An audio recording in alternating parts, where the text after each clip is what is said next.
world is going through is actually about the what? The environment, right or not? It's a big issue now actually, and I think now all of y'all, wouldn't y'all agree with me that the weather is getting hotter and hotter? Yes. Okay, absolutely right. Okay, now let's move into the next slide. So from here we can see that this is the huge problem that we are facing now. There is this greenhouse gas emissions that is taking place, which is one of the contributing factors which is affecting our environment. And obviously we have deforestation, cutting of trees everywhere, here and there, and we do not know how to protect and make sure that our trees continue to be there to give us the shelter from giving us oxygen, shelter from the sunlight, and so many benefits that you get from having trees around us. But what we are doing is that we forget and we start doing deforestation, removing, cutting trees, and going towards development, buildings, concrete jungles that we build, and we forgot that it actually has a huge implication on our environment. And nevertheless, we are talking about going into development and going into industrialization, building more and more factories, and all that also has got an implication because of the pollution that is being created. So the environment gets bad, okay? And also the land use changes. We are changing all these forests that we have and starting to plant palm oil trees or other agricultural cultivations that we are moving into, converting our forest into something else. Okay, so that is also has an implication. Nevertheless, our agricultural practices are also, we are in a way putting a lot of chemicals, spraying a lot of things on our vegetations, our agriculture, and that is impacting the pH of the land itself, the earth that is being affected because we use a lot of chemicals. Okay, and nevertheless, the natural factors such as the whole environment gets disrupted with all these things, the activities that we are doing to our mother nature, which has got an implication on our environment. Okay, next slide please. So one of the biggest issues here is about the greenhouse gas emissions that we are creating down here. Why there is this high temperatures that are going on? Because why? We are emitting a lot of gases out there, and what happens here is that the gases creates like a kind of a shield out there, and when the sunlight comes, the sunlight cannot pass through. What happens is that it reflects back and all the heat gets trapped due to the gases that are surrounding the whole atmosphere. So that is why we get all this heat wave, temperatures start rising up.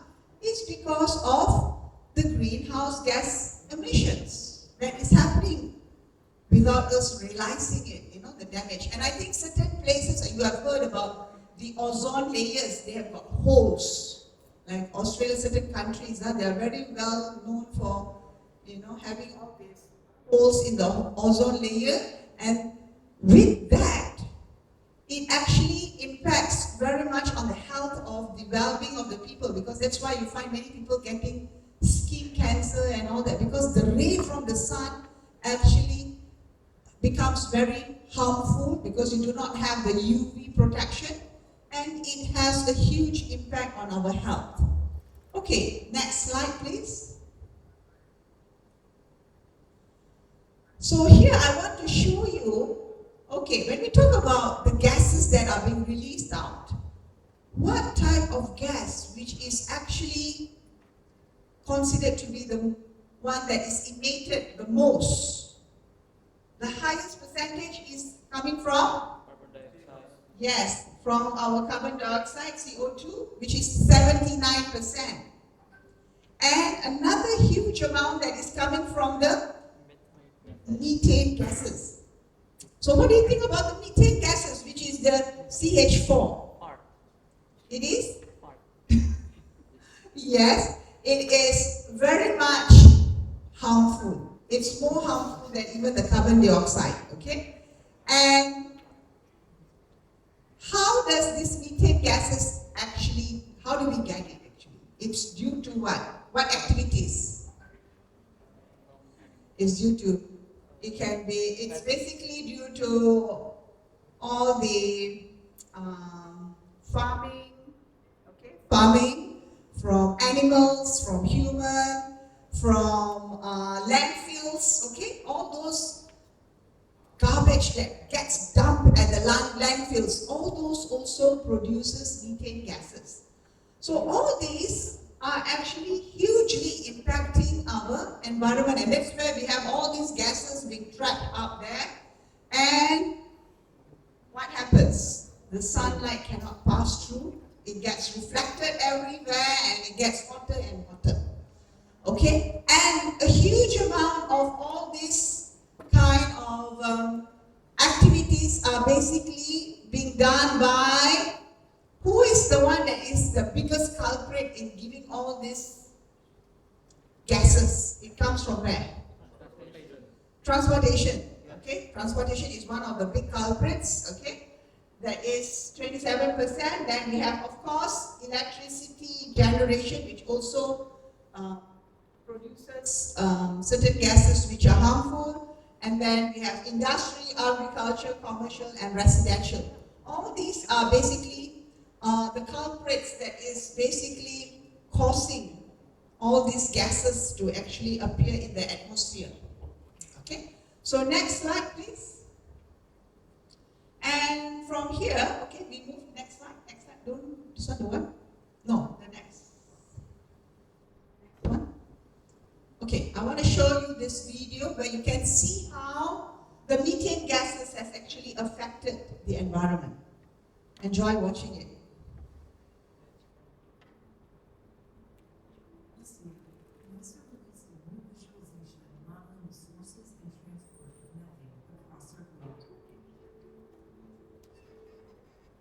With this new visualization, we can see how methane sources vary by location and season.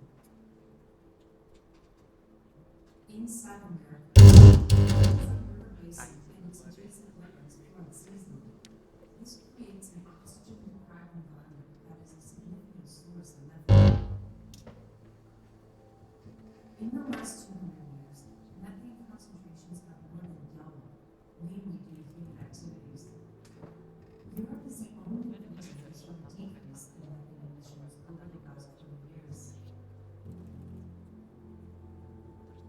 In India and Southeast Asia, rice cultivation and livestock are two of the driving sources of methane. In China, economic expansion is driving a high demand for fossil fuels, resulting in an increase in methane emissions. This is a stark difference to the Arctic, where natural sources, such as natural wetlands and potential thawing permafrost, account for more than 70% of the region's methane emissions.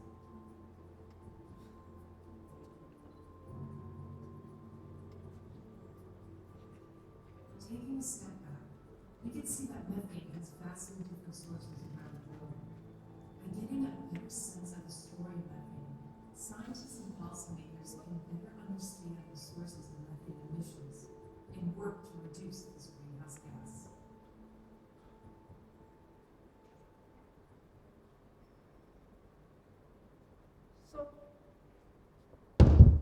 Okay, from here you could see the severity of the methane gases, and all these countries are actually emitting. Like you talk about Southeast Asia region, you talk about America, and all over the world, except for Europe, they have taken measures to reduce the methane gases, whereas other continents are just increasing and increasing further and further. So this is where the impact of methane gases are going to actually generally be more harmful going to harm our environment even further, and without us realizing what is going to happen if we do not take care of our Mother Earth here. What is going to happen? What is the impact? What further impact will happen actually? As it is, it's getting bad already, right? Imagine another 10 to 20 years. Global heating, the temperature of Earth is becoming like. Yeah, it's just going to get worse and worse, and obviously you'll see that floods are going to occur more because of all these glaciers are melting, and it's going to basically destroy our Mother Earth, and you will find that your next generation will not be able to enjoy whatever that we are enjoying it. So it's a huge problem. So for design thinking students here, I am generating ideas for you all. What kind of projects that you can work on so that you know that the biggest issue that we are facing currently is the environment issue. So there must be a lot of innovation, because I'm talking about eco-innovation. So a lot of your ideas, you should try to make it where it is going towards resolving environment issues. Okay, so you can develop innovations which are towards resolving environmental issues, which is a pressing problem at this point of time. Okay, next slide please. Next slide. Okay, so like what I mentioned to you, because this problem is getting very huge, so that is where we see that the United Nations came up with the Framework Convention on Climate Change, UNFCCC, and the Paris Agreement. Have you all heard about the Paris Agreement? Okay, Paris Agreement was formed in the year 2015. And because why? Because they realize that the environmental issue is just getting from bad to worse. So this is where they say that, okay, we need to mitigate this problem.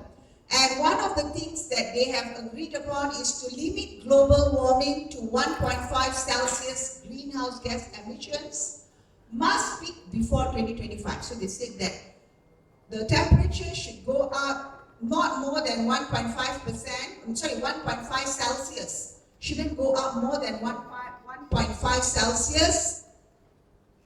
By the year 2025, it should reach its peak, and then it should go way down. We are trying to bring the temperatures to come down from 2025 onwards, right up to 2030, with a decline of 43%. Then the country has to work towards it. So it's something that all of us need to be responsible in making sure that we are in support of this agenda. So this is where we have to basically kind of think on measures. What are the things that we can do in order to prevent this from happening? Next slide, please. Okay, if you look here, Southeast Asia is one of the countries, all the Southeast Asian countries are actually one of the culprits that actually create a lot of air pollution and greenhouse gas emissions. So here, what we are predicting is that because all of us are pledging, all countries are pledging, telling that, okay, yes, we want to reduce that. So we are hoping that from 2020, you can see here that the CO2 emission, which is red in color, the line there, and in this graph, it shows that from 2025, it reaches to the peak point, and from then on, it is tipping down. Okay, so from 2025, measures are taken to actually reduce. This is something that the projection is being made. Okay, next slide. So I want you all to watch this video, which is showing that how bad the climate change is taking place, so that we realize. Sometimes we don't realize, we take it for granted. It's not my job, it's the meteorological people, it's the government. We keep pointing fingers to other people. But we ask ourselves, what are we doing citizen of this world, of our country, what are we doing to make sure that we are part in terms of helping the nation to actually reduce this climate change from getting into any worse situation. So let us watch this video. Come. With that largest representative the world is burning. Our only home is in danger from years and years of ignorance and neglect. What will the state of the earth be in 30 years?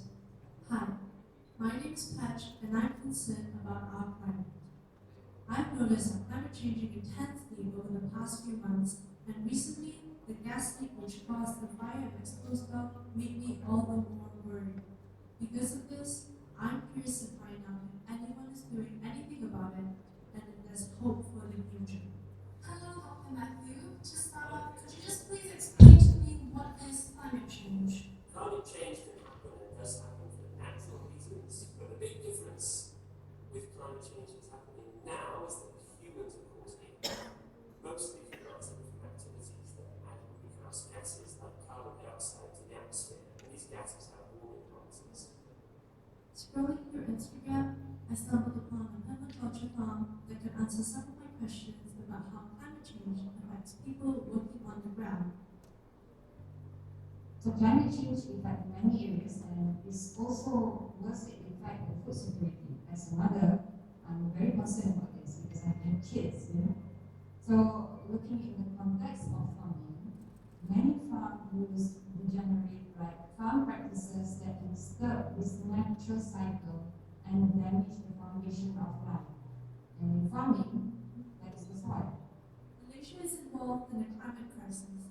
Not many people are aware because many of us are not directly affected by it, but the worst is yet to come if we don't do anything.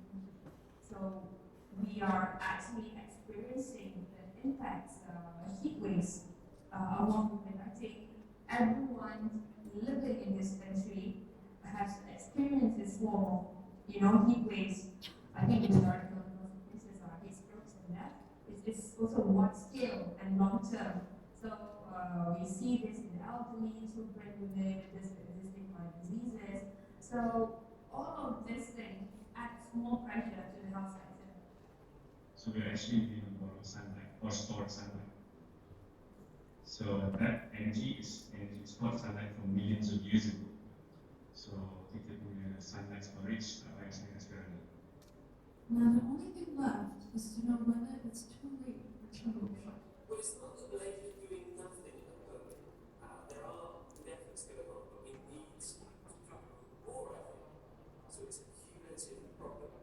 Okay? Every extra bit of CO2 or other greenhouse gas that we add to the atmosphere gives us a bit more warming. So it's like an analogy I like it. We're slowly dripping water into it, slowly filling up. The water filling up is like the warming of the climate. So it means every avoided bit of emissions does avoid a very small amount of climate change. Everything that we do can have some impact. The best time to plant a tree is 20 years ago. The next best time is now. So Humanities is actually, like I said, climate justice group. We were actually was born on the streets. We were doing climate strikes back in 2019, and since then we have pivoted into doing advocacy and has people think. I think there's a lot of people that have been telling me like, oh, why are you doing this? You're not going to make it anyways. But I owe it to the next generation. So we must do something. But I also know that we also have the solution to this. We can also create problem, but because our problem, we are part of the problem. We are also the solution to generate new ways of doing things and doing things and carrying on this for the earth. We just let up on life.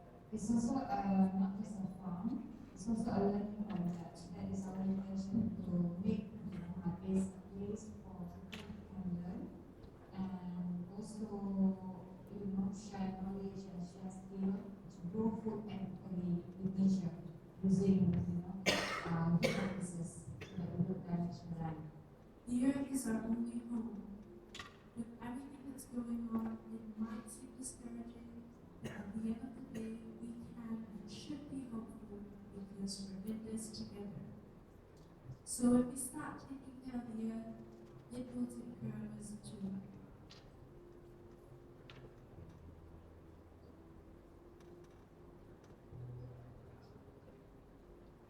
Okay.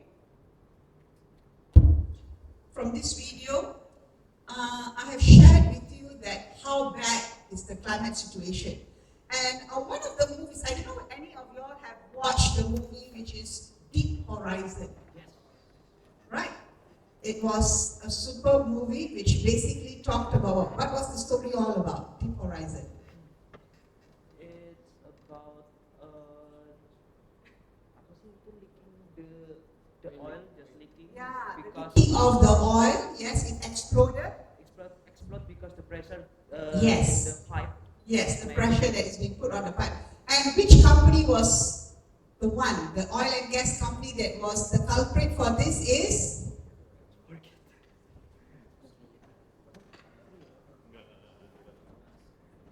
Forget It is basically ExxonMobil, okay?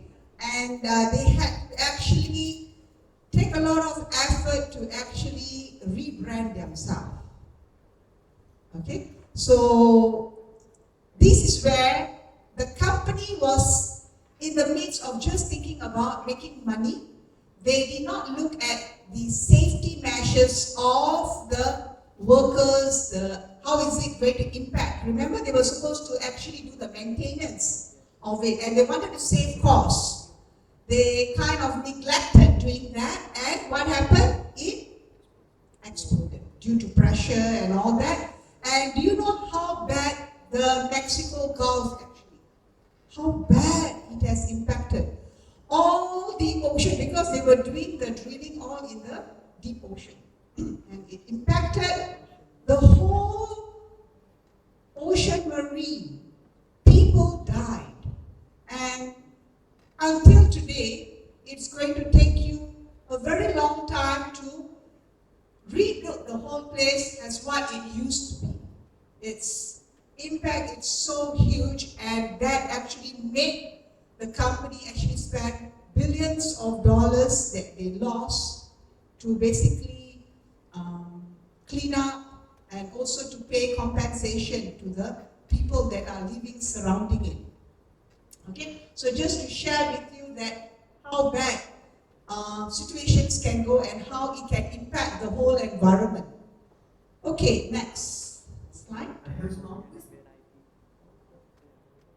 Okay, we talked so much about how to reduce this, about this pollution, climate change, and whatever not that is happening. So how? What are the mitigations that we can actually take, and it has been taken? So here we can see that the Intergovernmental Panel on Climate Change took place in 1988.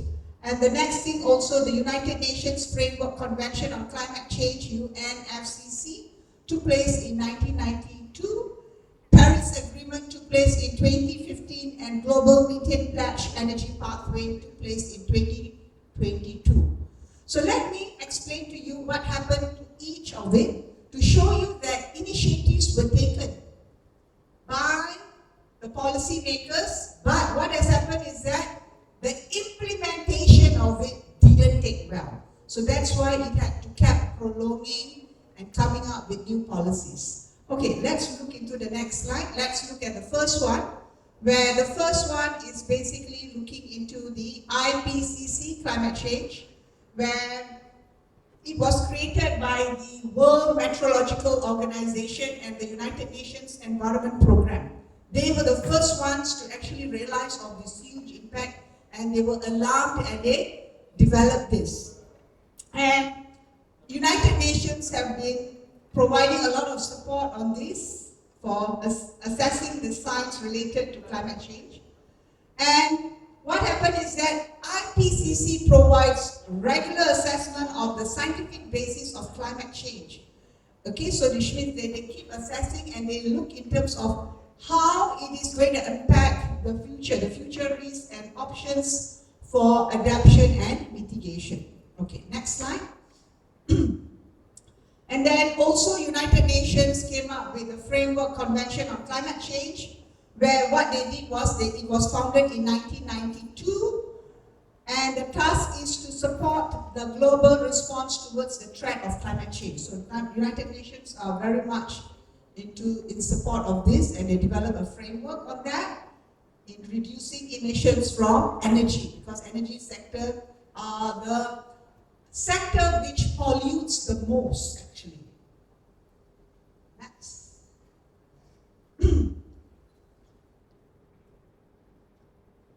And this is where we had the Paris Agreement 2015, whereby 196 parties, which means 196 countries that took part during the United Nations Climate Change Conference, which took place.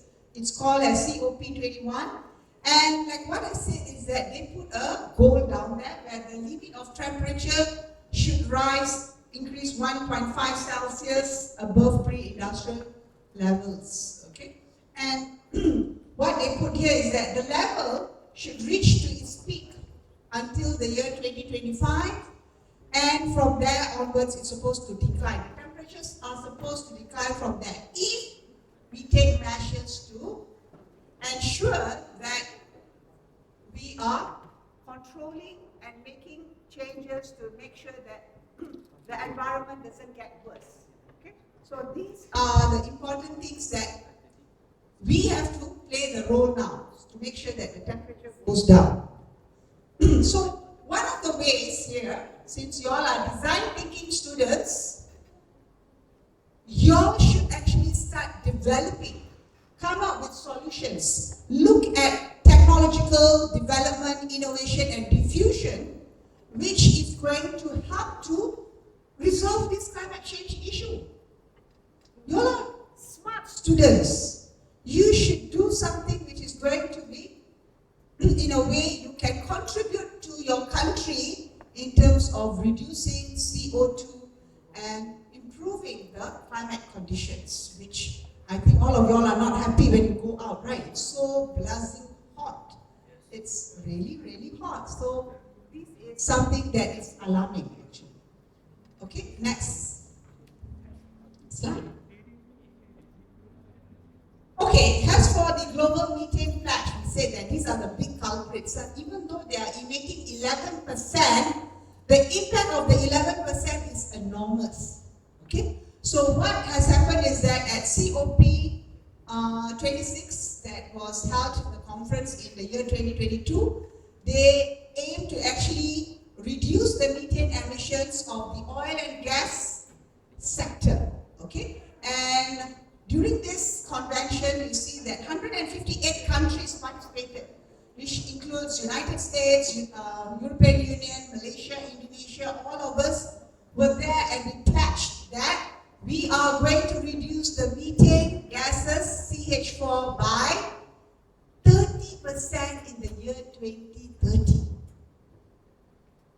So your country has pledged, so all of us need to work, okay? So here, it is important for us to come up with innovation that is going to promote clean energy, clean kind of ways to actually reduce all the gases from being that is going to pollute the environment. So we have to come up with innovations which are going to support of this agenda that our country has pledged towards United Nations, that we're going to work towards it. So as responsible citizens, we need to do something about it. Okay, next slide.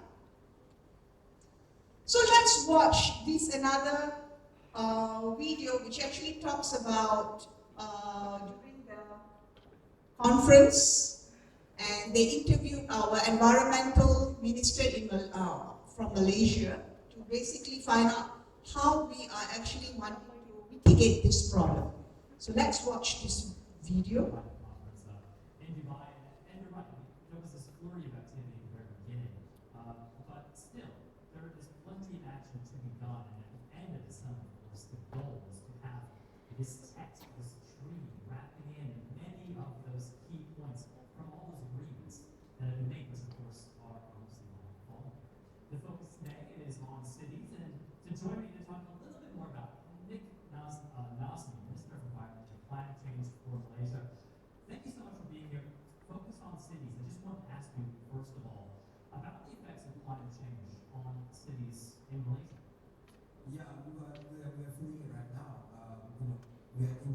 pandemics we are used to see, but we've realized that in the last few years, especially the urban heat island effects getting worse. We've had heat waves which were even hotter than what we are used to in Malaysia. We had at least 2 young kids who died because of heat strokes. And so you can see that the impact is very much real in Malaysia. Massive flooding a couple years ago as well.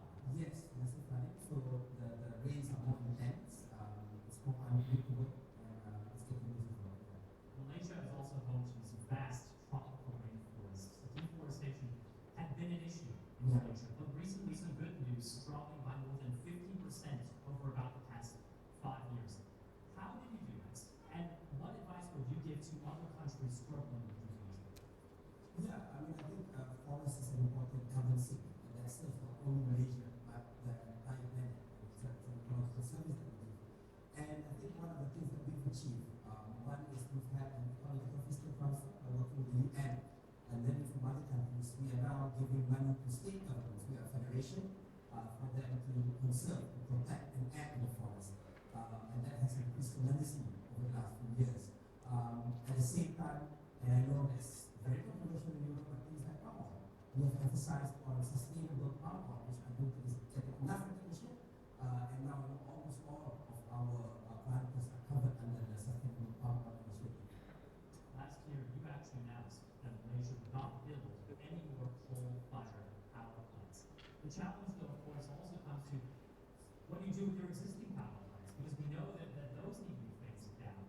How do you deal with trying to move towards greener forms of energy and put those relatively new coal power plants aside? Yeah, so we were there, Malaysia was there with President Trump, France, and Kerry in the US to discuss about the coal transition accelerator. And I think our point is that, and it was acknowledged by most of the participants, is that the coal power plants in Asia are young compared to the ones in Europe. So it is much more expensive to retire them compared to the ones in the West. So, you know, we are just, and we are doing in Malaysia, what we're trying to do is we are launching, we planning to launch a request for information to get ideas on more volume, early retirement, or co-firing of coal power plants to reduce the carbon emissions as a way out of the situation. We're at the point now, just about COP28, but there's been some progress. We saw at the very beginning of the agreement on the loss and damages fund. What do you make so far of the way that the summit has been progressing, and what do you hope to see now in the second half? I think the loss and damage achievement was big. This has been much of it, and I think that's a credit to the Universiti and other countries who made it happen. But I think the next step, I mean, we're just talking about loss and damage, we're also looking at it should not be monopolized by one institution. It cannot be just the Japan. In my discussions with the European Union diplomats in Malaysia, you know, the European Investment Bank, for example, or other banks can also play a role. Secondly, we also want more countries to be able to benefit from loss and damage, not just the small island states and the least developed countries. But finally, I think the most important part, the next few days we will come to this topic. That is, we want to see how much are we on track with regards to the targets we set in Paris in 2050, and what more needs to be done. That's the crucial part that we will focus on. Minister of Environment and Climate Change from Malaysia. Thank you so much for coming over to speak with us at Global Stock Technique. Okay. Basically, the video showed about how our Minister of Environment actually took seriously about deforestation, where we put a stop that we are going to reduce deforestation because we were cutting trees previously too much, and we said that we're going to stop that. So Malaysia took such kind of initiatives, because sometimes we talk so much about development, but we forget that we have a price to pay if we go into too much of development.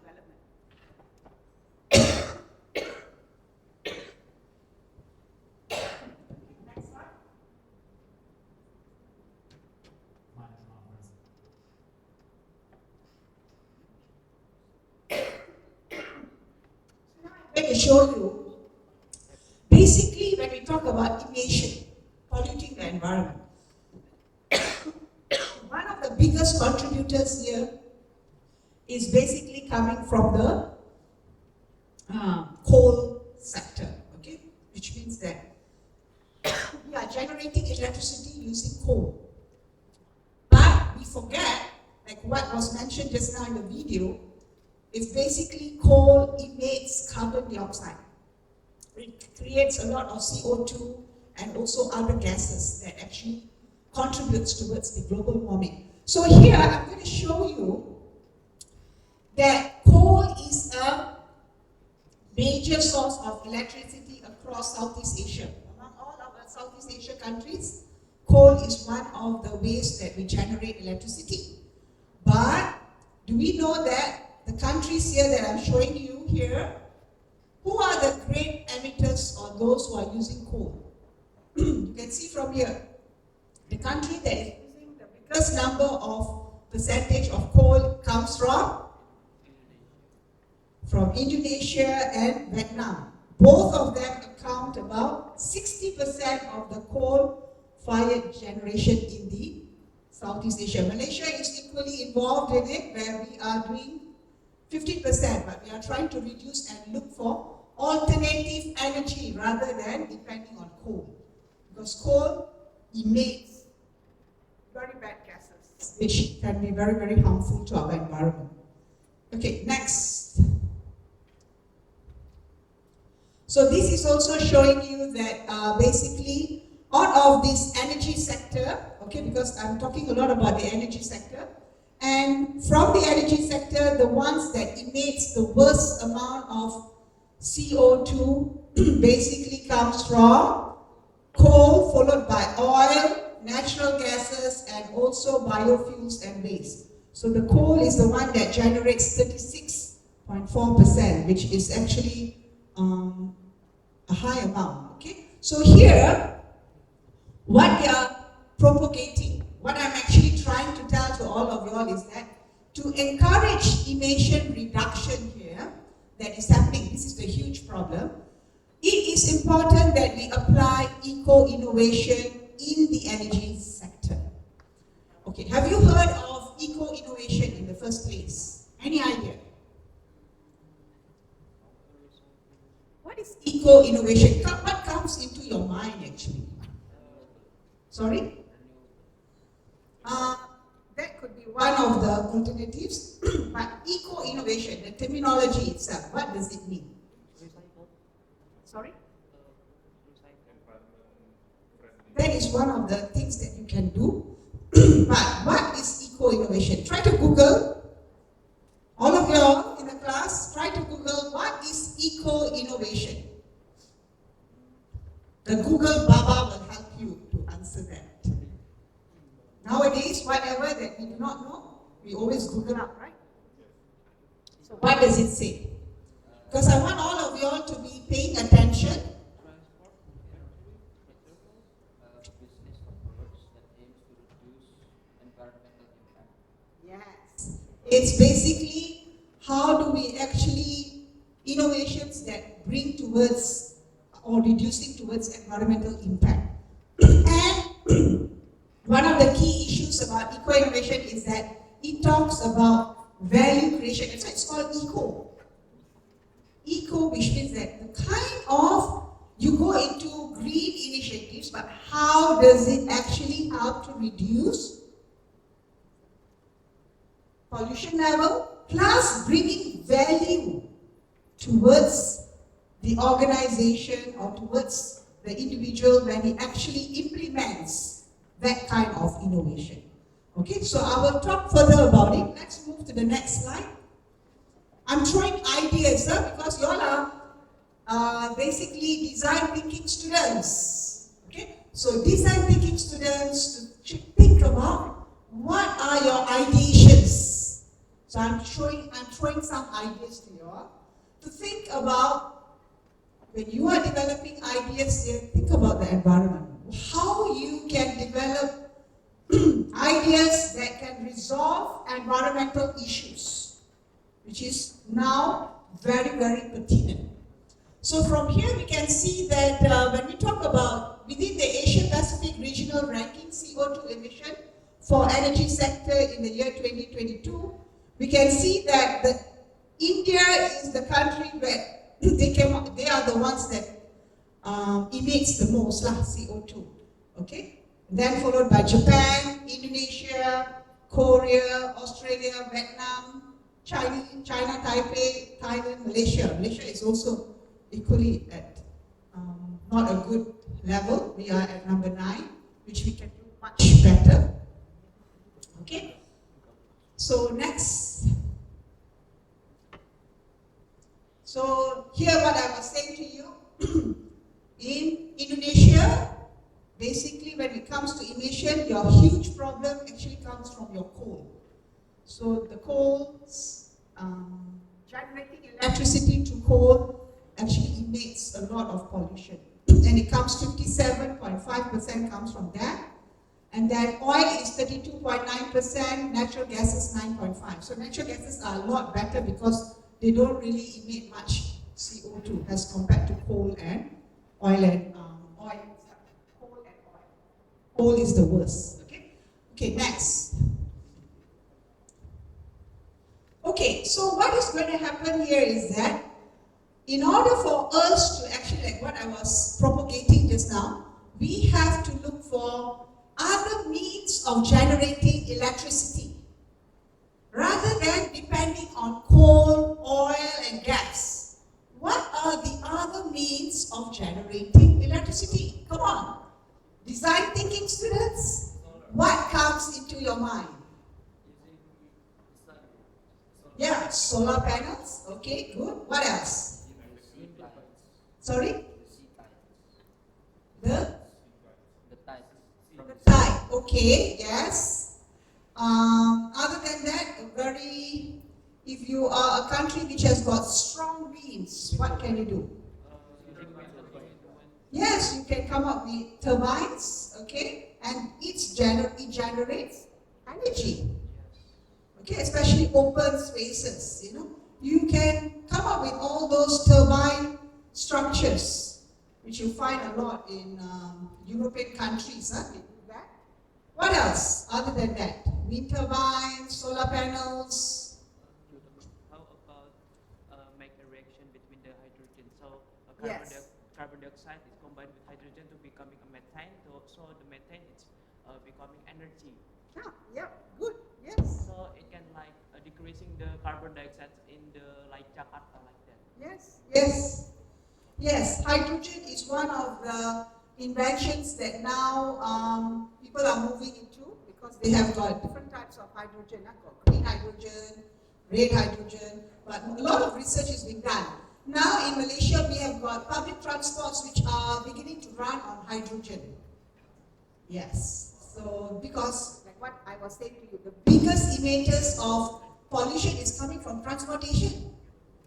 So if we can change all our vehicles, especially public transport, buses and all that, to start using hydrogen, then it actually helps to reduce the amount of pollution. Okay? And of course, by coming, if more people start beginning to use electric cars. Okay, so electric cars is also another form of reducing pollution, road, because otherwise people are all using oil and gas, okay, and that actually contributes towards the pollution, towards big cities, okay.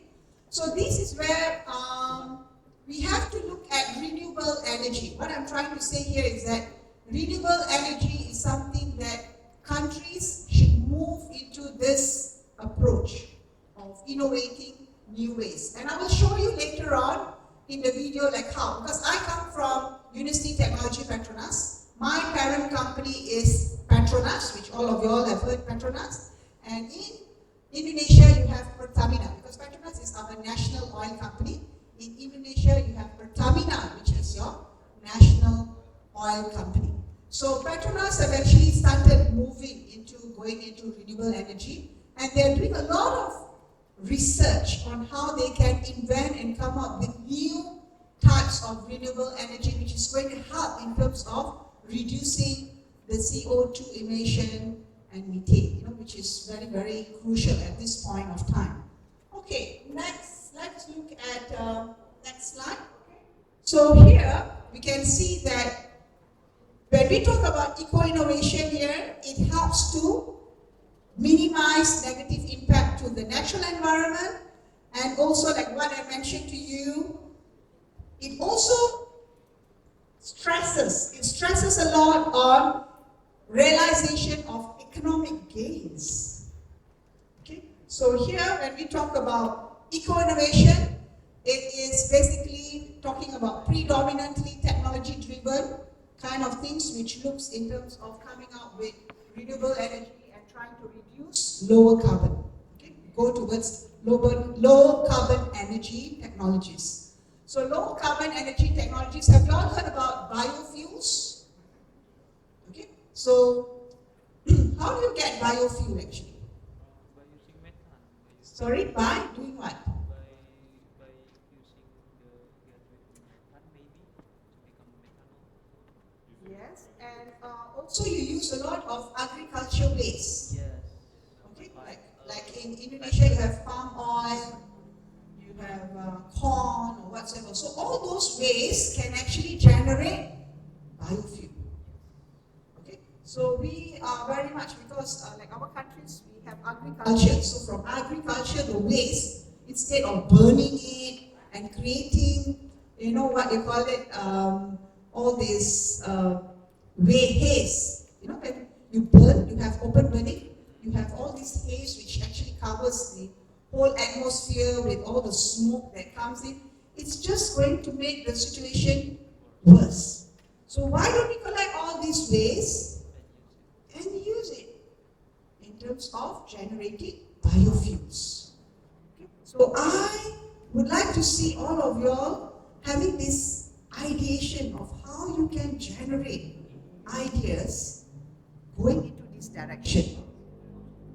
Okay, it is going to be very, very useful for your country and for the world. I'm challenging all of y'all to go into that direction, and I would love to see ITS students moving into that direction. Okay, okay, next. Okay, so I am going to also ask you, I think when I asked you to do some kind of Google research just now, what eco-innovation is all about, I want you to basically also tell me what is the difference of eco-innovation compared to, say, innovation per se. What is the difference eco-innovation as compared to other types of innovation? Because one of the other types of innovation you hear is normal innovation, then you have green innovation, and then you have eco-innovation. So what is the stark difference between all these types of different innovations? The eco-innovation is like both of environmental and economic aspect, but the green innovation is about the for only environment only. Good. Paying very close attention. Very good. Yes. Eco-innovation talks a lot about how you can come up with innovations which brings value towards the organization in terms of resolving environmental issues. Whereas if you talk about green innovation, it just talks about just the environment, but it doesn't dwell further in terms of the economic gains. Okay?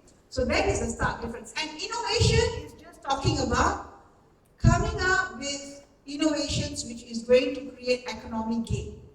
But it doesn't talk about whether you're going to pollute the environment or not. There are many companies that are all just interested to make money. Their sole purpose is maximization of profits. That's the goal of many companies. But they do not look at whether whatever activities that they are doing, what is the implication that is going to lead towards the environment. They are not bothered about that. So this is where we are changing the whole focus now. That is, do not be self-centered, just do not think about making money, but think about also your activities. What is the impact that you are creating? Is it harming, or how can you do to make things better, to help the the future generation. Okay? So that is one of the key things that we should be looking at. Okay, okay, so here we can see that, next slide. Okay, so this is where the evolution of innovation took place. Have you all heard of this person, Carpenter? Never heard about Carpenter. Carpenter is the father of basically innovation. He came up this idea of innovation way back in 1930s, and he says that innovation is very critical for countries to gain economic growth, which is true. True. And at that time, industrialization was taking place at the Europe region because, when industrialization took place, the first industrialization, second industrialization, all these were all concentrated in the Europe region, remember? So, what he's saying is true, but the implications of industrialization that took place way back has impacted what we are suffering today actually. Because of what the activities were done down there, that time they didn't look at the environmental aspect. They just manufactured, maximum, until we realized suddenly, wow, there is global warming, there is climate change. So we were not proactive, in other words. We were reactive. Actually now what we are doing, we are just being reactive. We are trying to better whatever that the kind of issues that, the mistakes that we did previously, and how we can actually mitigate the problem. Okay, so that happened in 1930s. The term innovation was coined by Carpenter, and then green innovation came in the year 1992 and is coined by Kant and Sorte. Okay, so they talked about how innovations must focus on the environmental aspect, but in 1996, Fusler and James came up with the eco-innovation terminology, and this eco-innovation terminology gained a lot more kind of attention, and even OECD started using eco-innovation to actually measure and see how the countries of OECD are performing in terms of eco-innovation activities. Okay, so basically this is how the whole evolution took place. Okay, next slide please.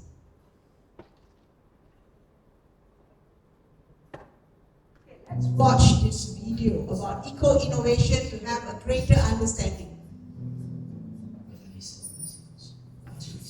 Goods or furniture, staying ahead of the competition is a challenge.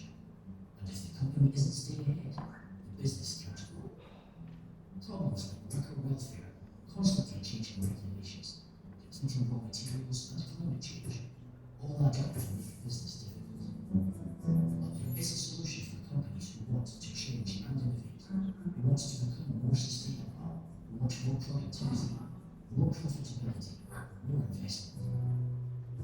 Eco-innovation is a new approach for businesses to move away on sustainability. For companies, this means making strategic and on-the-ground changes throughout their product's entire life cycle to reduce environmental, social, and economic burdens. And research shows this makes business sense. Right now, eco-innovative companies, big and small, are growing. In fact, on average, they are growing 15% a year when their markets have stayed flat. Whether it's cosmetics in Vietnam, textiles in Egypt, or solar energy in South Africa, experience shows that thinking more about sustainability can make a company grow. In developing and emerging economies, this is especially good news. Here, small and medium-sized enterprises, or SMEs, contribute to as much as 70% of GDP and 2/3 of foreign employment. And because SMEs can be more flexible and adaptable, they can take advantage of eco-innovation. The innovations they make will bring them into the circular economy of the future. With the help of the European Commission, UN Environment has been leading a project which helps businesses get back to growth through eco-innovation. We have partners around the world. They've told us 5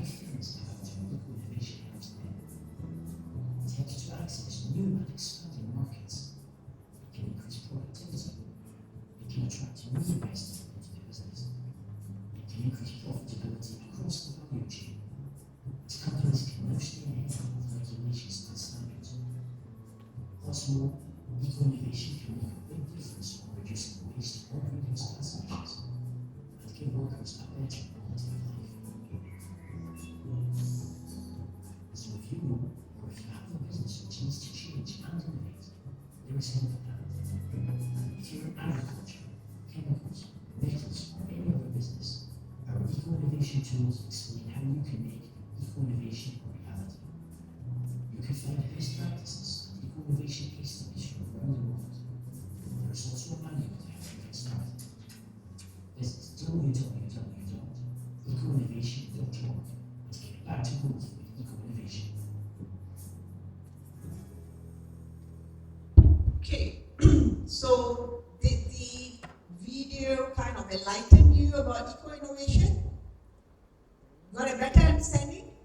So remember, eco-innovation is just not meant for big companies. It is something that even SMEs can move into eco-innovation. And let me tell you here that since the environmental issues are such critical that even SME companies, when they want to actually go into getting loans to expand their business, one of the key issues that banks are actually asking now is that we want to see how are your green practices. So even small companies need to show that they are being responsible towards practicing eco-innovation in terms of their green practices. Otherwise, they cannot get loans from financial institutions to expand their business. This is the regulation that has been set in Malaysia. I do not know about Indonesia, but Malaysia, we are serious about it. Even public listed companies, it is a mandatory requirement for ESG disclosure. Have you heard of ESG? Yes, environmental, social, and governance. So they need to declare all their practices in the annual report. So more so, companies need to make sure that they are showing that they are moving into this direction. It's very critical. And just to share with you, how many percent of SMEs makes the whole GDP of a country? Yeah, it is between 50 to 70%, depending on how active is your SME. Some SMEs in certain countries are not doing too great. Some SMEs are doing so great that they generate almost 70% of the country's GDP, where they play a very, very critical role. Because if you look at 99% of our businesses are SMEs. SMEs plays a huge role. So this is where you all are going to be future. I look at design thinking students as future entrepreneurs. You all are going to be future entrepreneurs. You all should have this kind of mindset, how you're going to move forward your idea and come up with something that is going to be very, very useful to the country and to the nation. Okay, next slide. Okay, so like what just now was discussed even in the video, that why eco-innovation matters, how it can make a difference. Okay, now I'm going to ask your questions, okay, because you heard the video, you heard my discussion. What are the advantages of going into eco-innovation? Because when we say here, why eco-innovation matters, is because we see that it has a lot of advantages towards it. What are the possible advantages that you can see in eco-innovation? Come on. Yes. Yes? From the environmental side, I think it's more environmental friendly, so we don't damage the environment around us. From the investor side, I think the investors would like a company that supports the environment more, because that also supports them as well as an investor. So I think it's positive in both ways, economically and environmentally. Yes, and also it helps a lot in your branding. If you're a business person, you're an entrepreneur, and your products are eco-friendly. So therefore, you have all this labeling, which will also allow you to penetrate into international markets. Like you go to European markets, you want to go all to this Western society now, they are all going into green. And you can proudly pledge that, oh yeah, I'm doing this, my product is, I'm using recycled items, heard about the terminology which is known as circular economy? Circular economy. Circular economy. So it comes basically, remember, if you talk about recycling, so recycling got how many R's?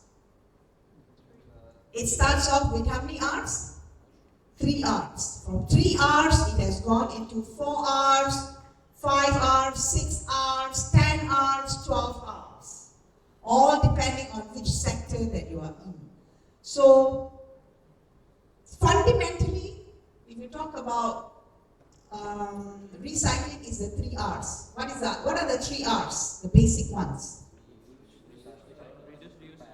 Yes, reuse, reduce, recycle. Okay, so these are the fundamental 3 R's which you basically, many companies are beginning to use their waste. How they use their waste?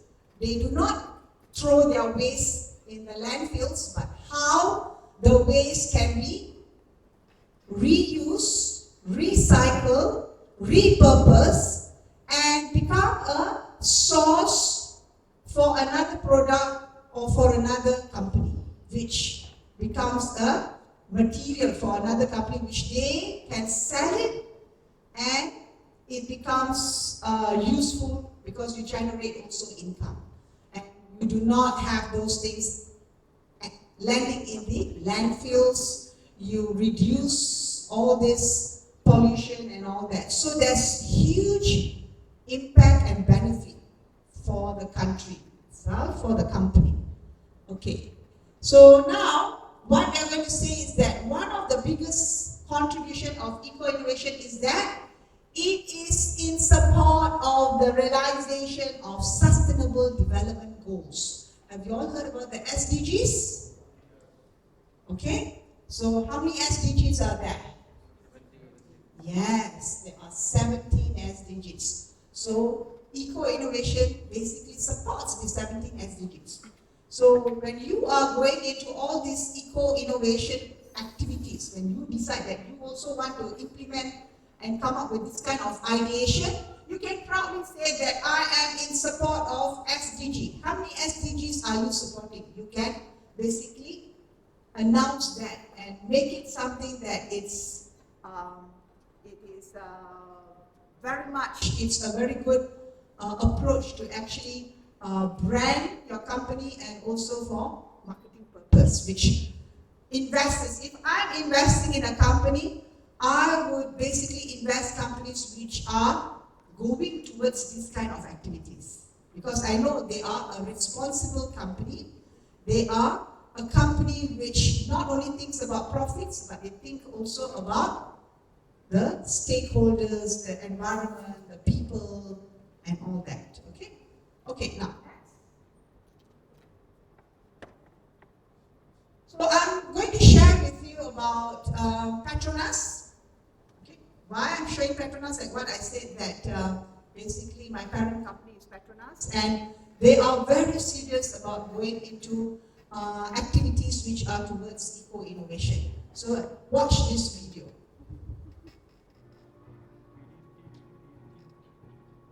Today I have visited the Technologi laboratory on various innovations spearheaded by Petronas Centre of Excellence.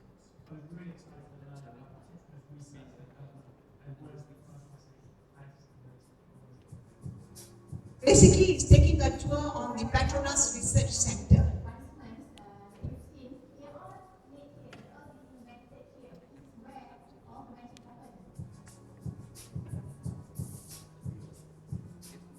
This is our technology. We call it PEM or PEM, proton exchange membrane electrolysis. We are much more into electricity consumption. We can actually use cheaper and more energy. For 5 kilogram of hydrogen, we can actually drive for 1,200 kilometers.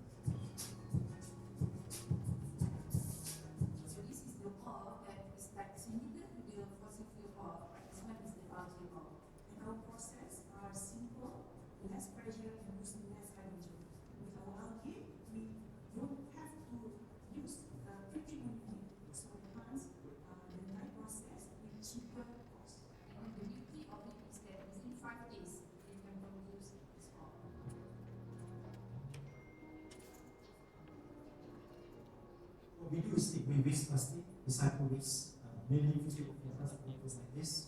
You take basically mainly of the polyethylene, okay? You grind it into small pieces, and you blend it and become a product. But this is For the roads, yes. So basically, you can use it for Formula Road. The unique things about F-Creabiz number one is because of the thickness is 1 million thinner than lead, very thin, and the strength is 200 times stronger than steel, so stronger than diamond. Because of that strength is 200 times steel, you don't need much to give the same strength to one parts of a car. So we're building a mold to test for crushing strength and so on. So there's something useful for F1 as well. So only make it lighter and go faster.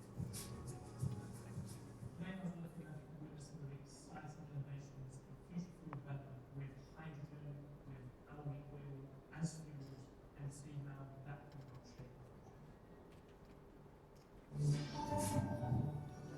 Okay, so I've shared with you the kind of research that Petronas works on to basically moving into eco-innovation, which is going into renewable energy. So you can see that they're working in terms of coming up with algae oil, hydrogen, what else? Biofuels.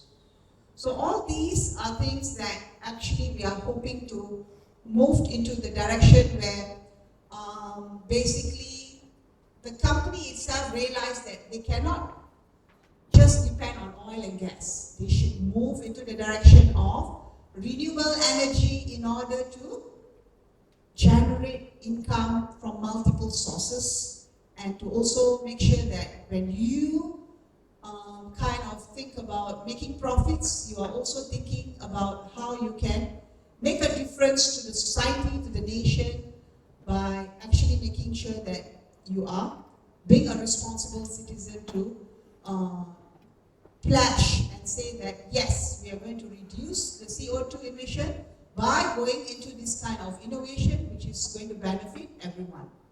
Okay, now, next.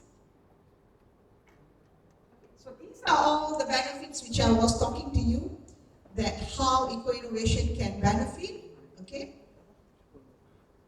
I think I've already discussed about that. We can move on.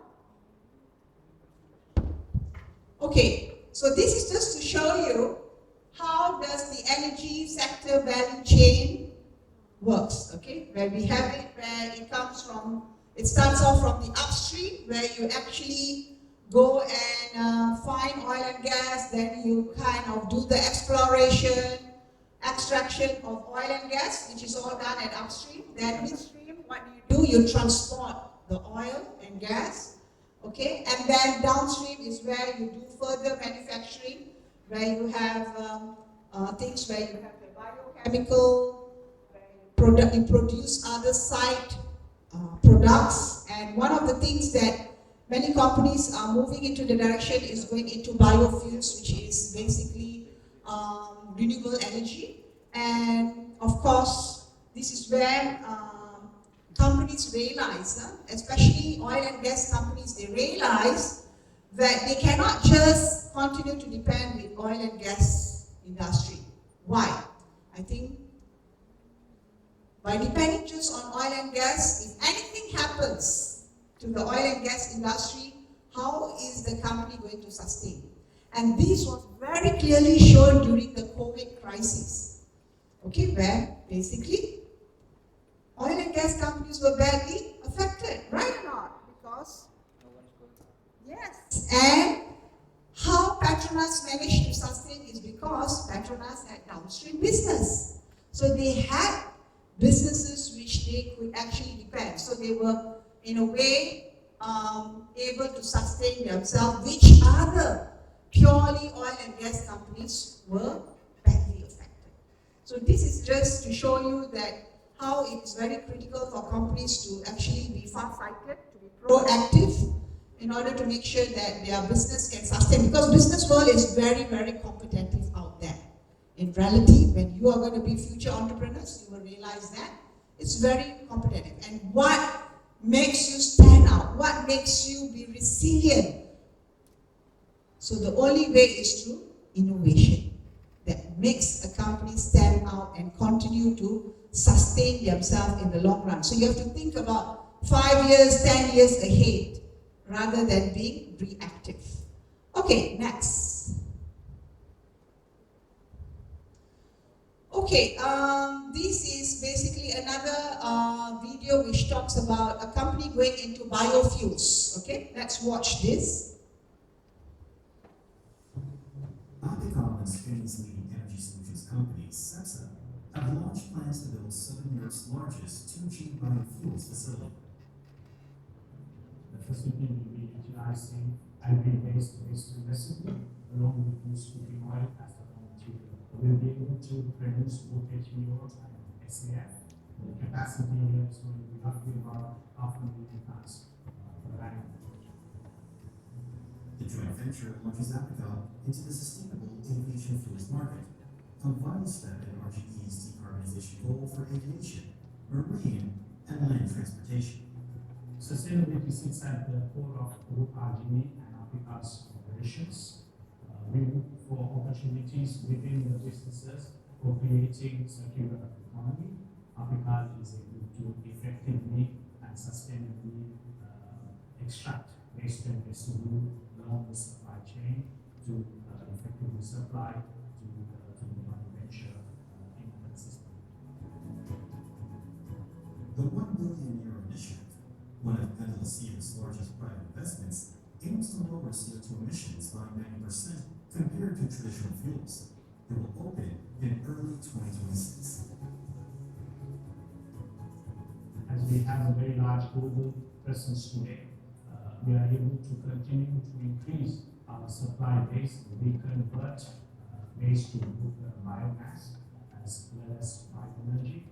Through this joint venture, we look forward to further value adding to our waste stream in the form of sustainable aviation fuel as well as HVO.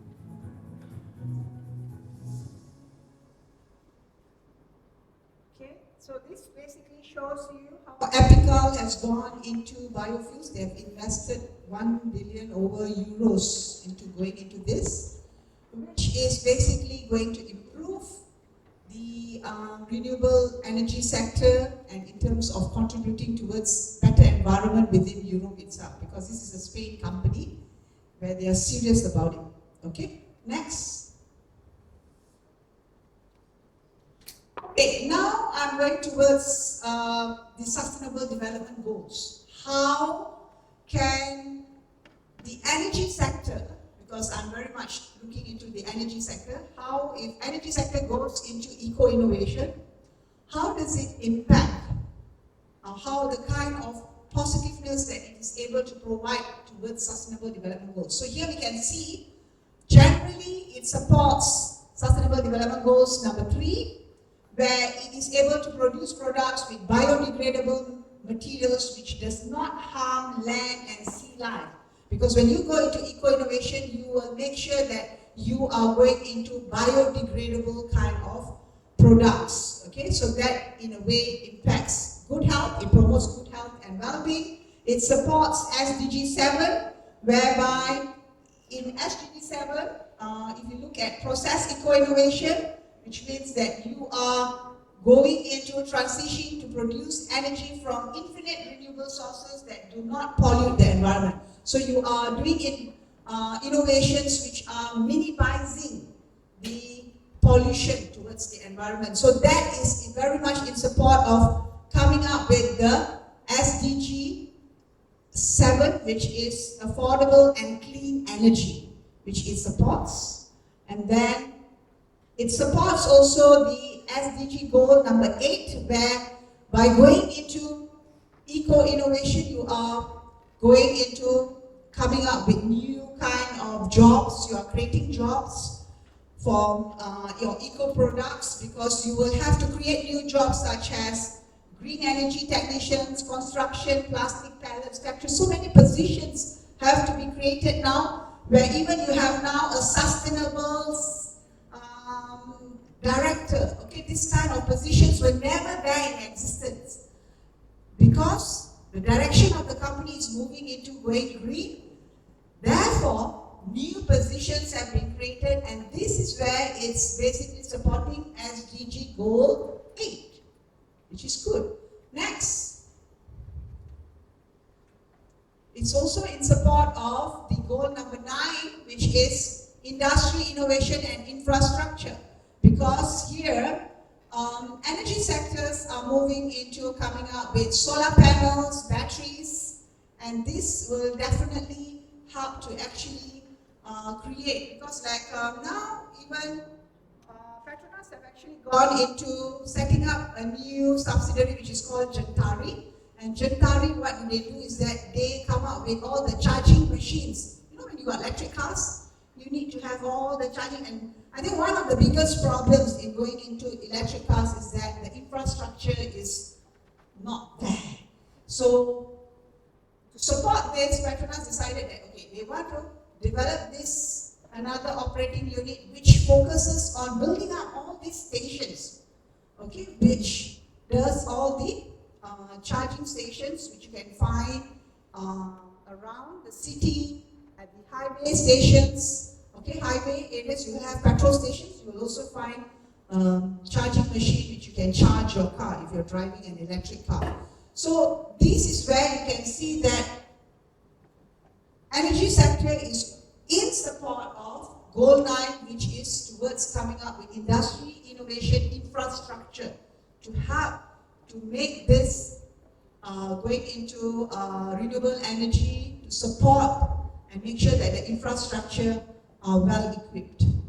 Okay, next is that goal number 12, to come up with responsible consumption and production.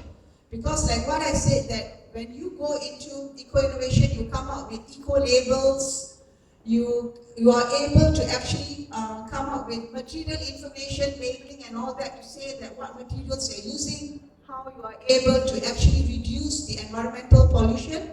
So all that actually, in a way, is in support of goal number 12. Okay? And goal number 13 is that it helps to also reduce climate action. Definitely, because you're going into renewable energy, you are in a way in support of climate action, where you are able to, you are moving into the direction of producing cleaner energy generation techniques and technologies that basically help to lower the greenhouse gas emissions out there. Okay, so you can see how within energy sector, if you are moving into this kind of initiatives, you are already supporting so many SDGs. Here itself already I'm sharing with you already 6 SDGs that basically the sector is actually in support. Okay, next. Okay, so as for Petronas, because it's very much into going into renewable energy, looking at things on how to reduce climate change, and they have pledged, Petronas has pledged that they are going into zero kind of waste, and also in terms of making sure that the environment improves a lot better. So here you can see that they are in support very much of 4 SDGs, which is good health and well-being, affordable and clean energy, industry, innovation and infrastructure, and SDG 12, which is responsible consumption and production, and also towards climate action. Okay, so let's look at, I think there's a video after this, which is one of the last videos that I'm going to share with all of you all.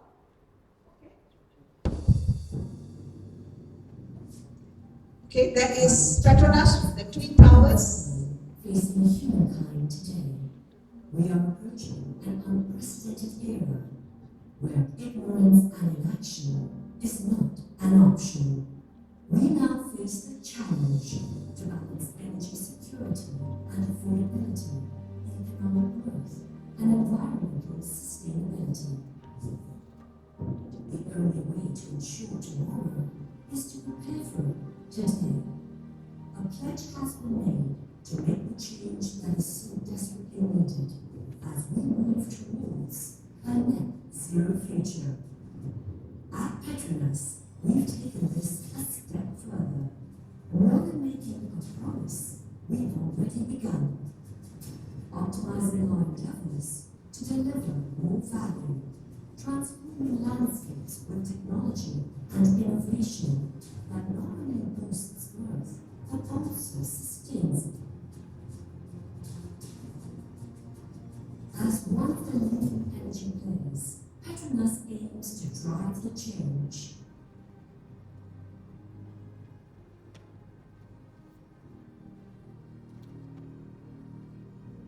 By stepping out into the unknown to explore new horizons, to find newer, better pathways, to discover even greater opportunities, and to promote high-quality, nature-based climate solutions, leveraging on Malaysia's rich natural capital resources. Because the only way to turn things around is implementing enlightened solutions to lead us to a low-carbon future.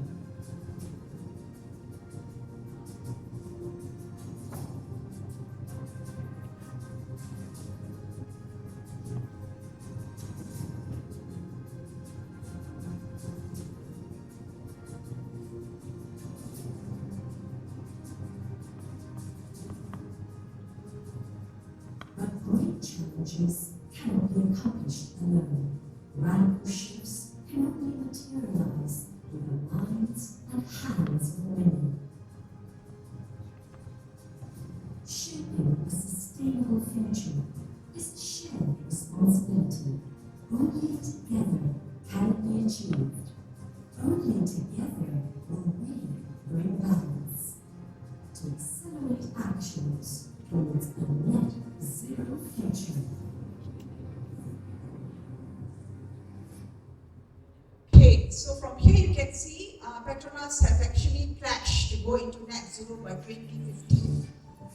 Okay, so it's a long way to go, but slowly but surely, you are able to achieve. But obviously, reaching totally zero is impossible.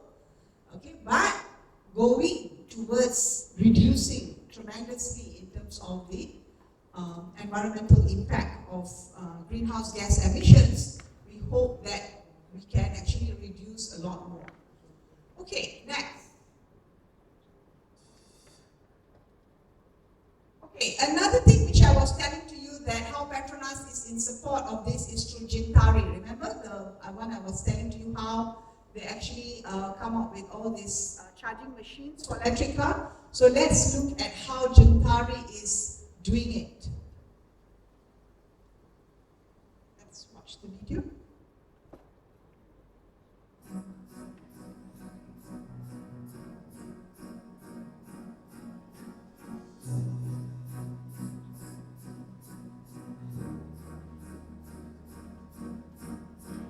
These are all the charging machines that they have actually beginning to actually install throughout Malaysia.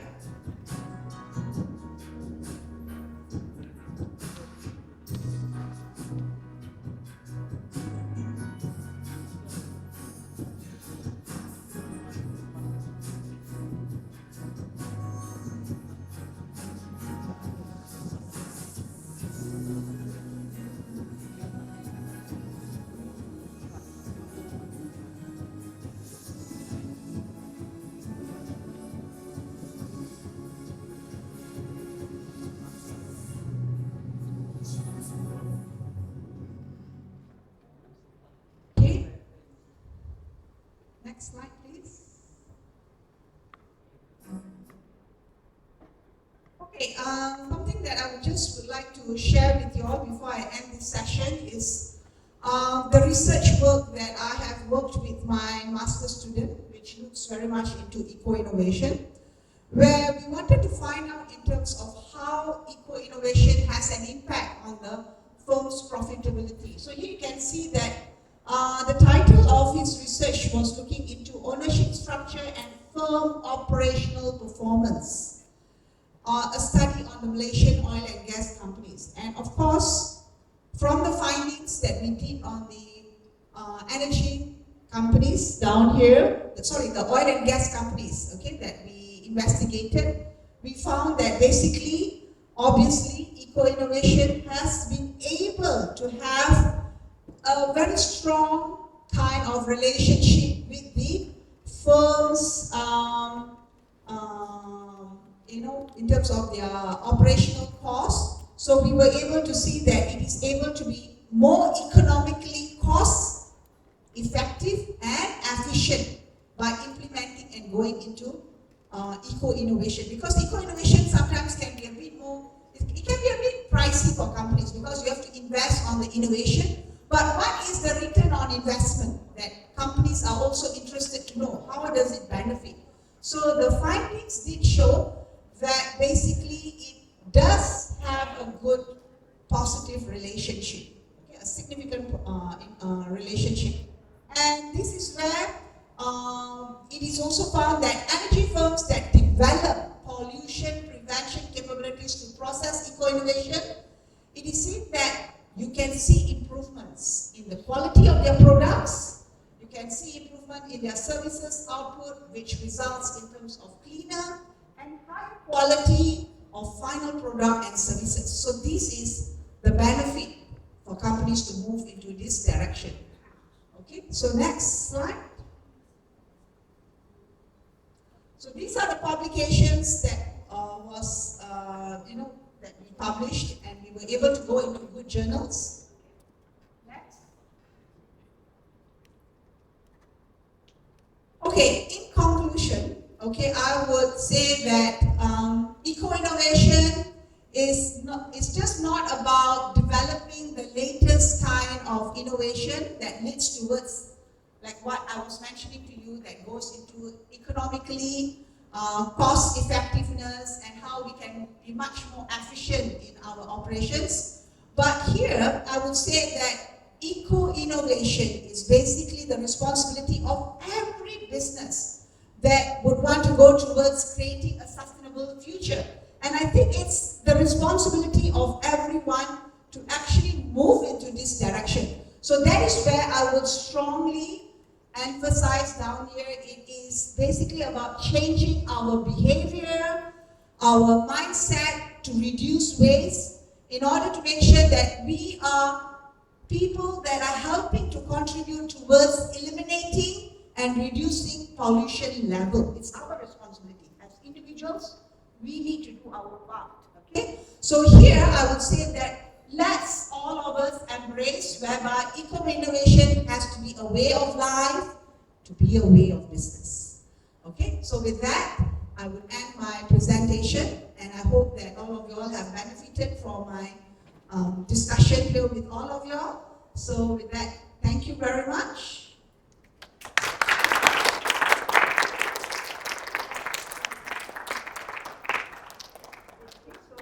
Open for question and answers.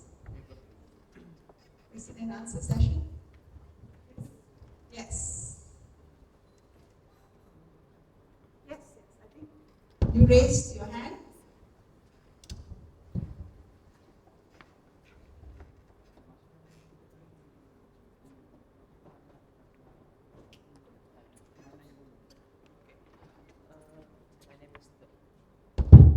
My name is Dava from Management Business, and I have questions.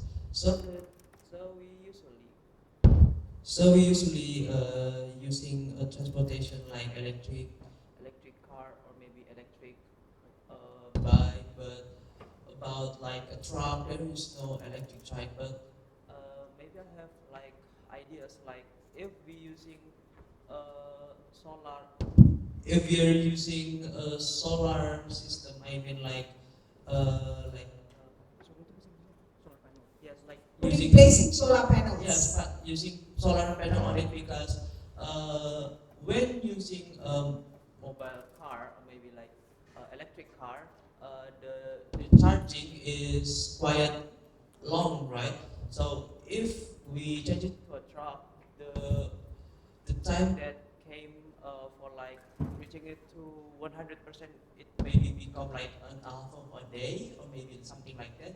But if you're using like a solar panel on it, maybe it can make like a little less, more economic maybe. Yeah, yeah. I mean, I would agree that an invention that probably people can move into is to come up with vehicles which are also working on solar panels actually. But it's just that the amount of power that it can generate, that is the key thing in order to kind of make sure that it is able to run. So this is something that innovation will continue and people will come up with greater ideas on how it is able to actually kind of like create alternative energies. Okay? Solar panel definitely is one of it. And believe it or not, now people are talking about hydrogen, which people say that it can give you even more mileage compared to even cars which are run by batteries actually. So that's why the research on hydrogen is now quite a lot people are doing, because it's cheap, plus it is able to give you a longer mileage. It can give you 1,000 over kilometers. Rather, because now you talk about all the EV cars, the most is giving about 600 kilometers. You see? The ones which are now the more advanced ones, like all these Tesla cars, you talk about now what I come to know is Audi. Audi has come up with a new one which gives even longer kind of mileage. Okay? But nevertheless, hydrogen seems to actually have a pretty good promising, and also solar. It's just that how they create the solar panels, how they store the energy, how much you can store, that is one thing that it has to be more innovation need to be created on that. Yeah, sure. Thank you. That's a very good suggestion. Thank you so much. Okay, good. What about the rest? Yes. Yes. Good evening, Miss. Introduce myself. My name is Muhammad Haris Jabsono. It's nice meeting you, Miss, first. Yes, yes. My question is, in Indonesia, there are lots of trash, right? And thus in Malaysia, what do they do with this trash so that we Indonesian can make an example of that? Yeah. Thank you very much for the question. So Malaysia is actually taking initiatives. Good question. What are we doing with all this trash?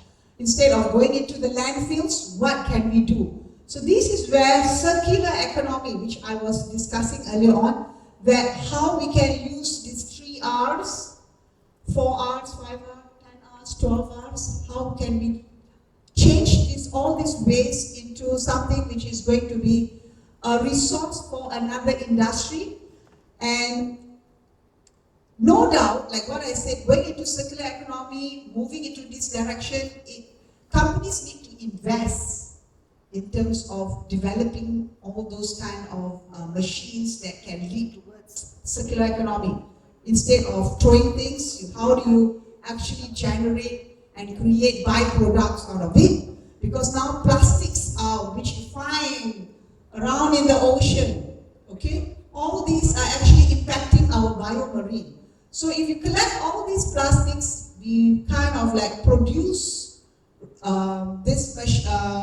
these plastics into other byproducts. We can get things whereby it can generate, but what can we get out of plastics if we were to actually process it? Any idea?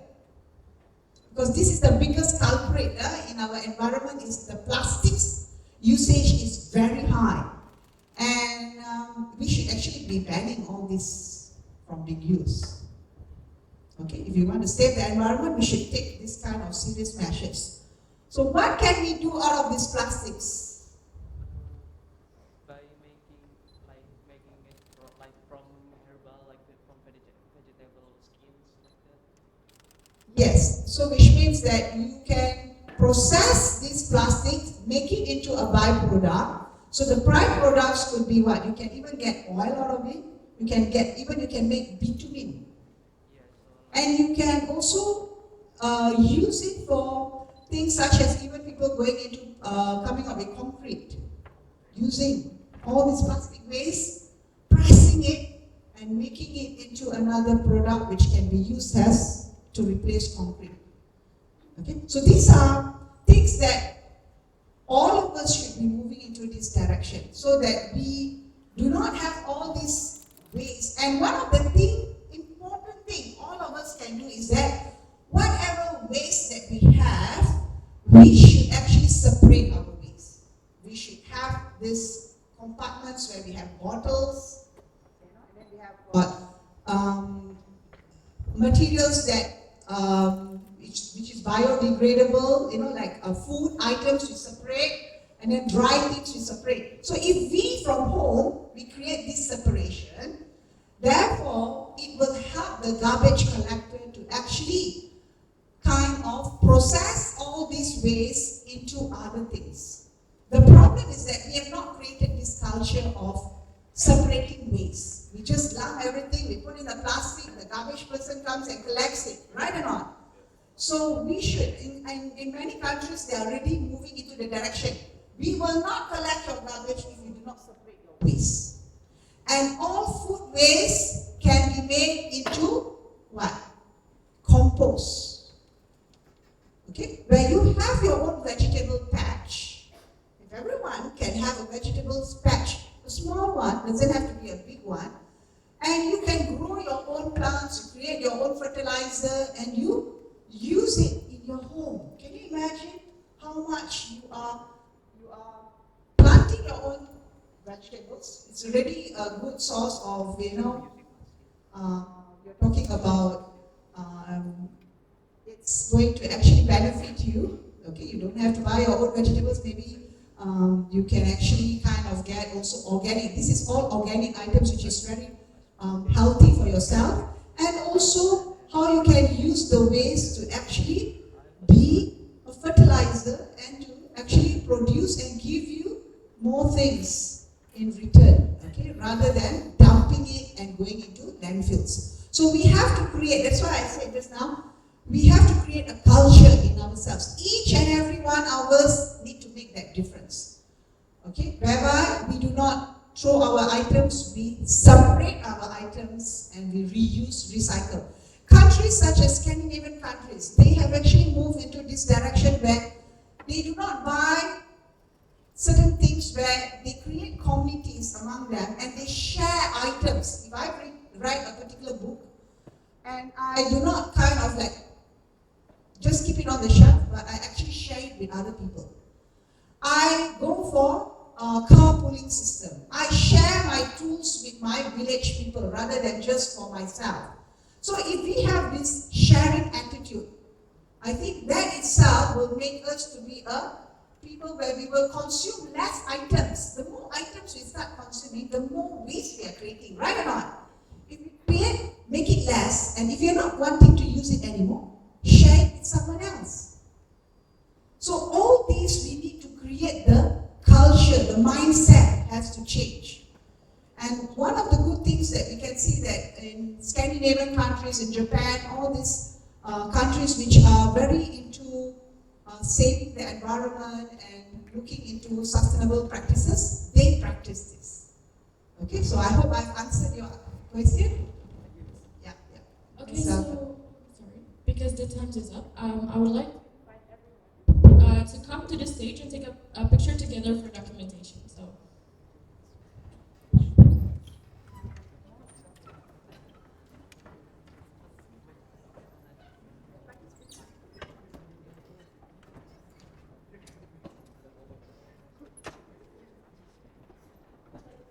Okay, come on guys, let's take a picture.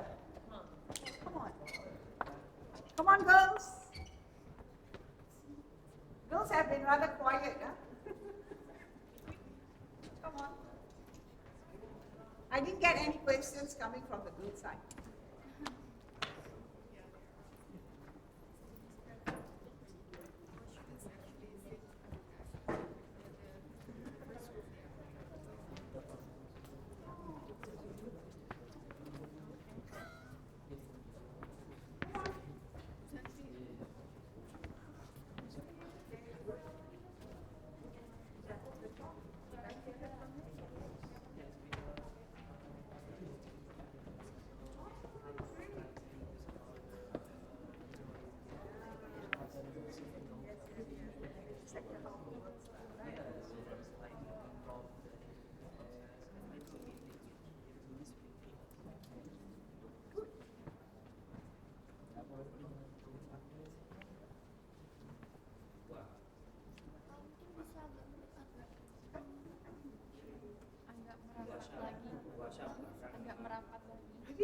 want to like squat down or what like that. The young ones.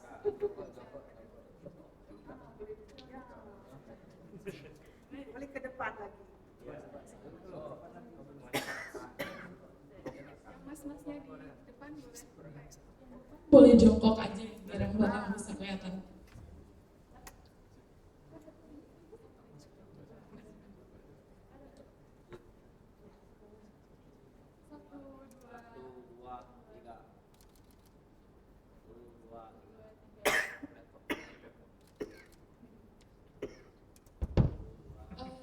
Mungkin ada gaya yang pengen di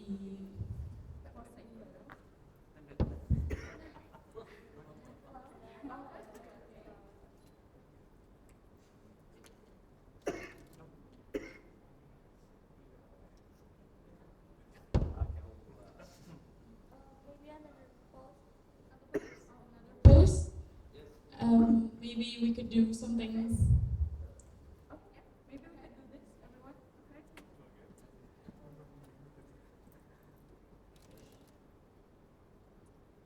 Okay.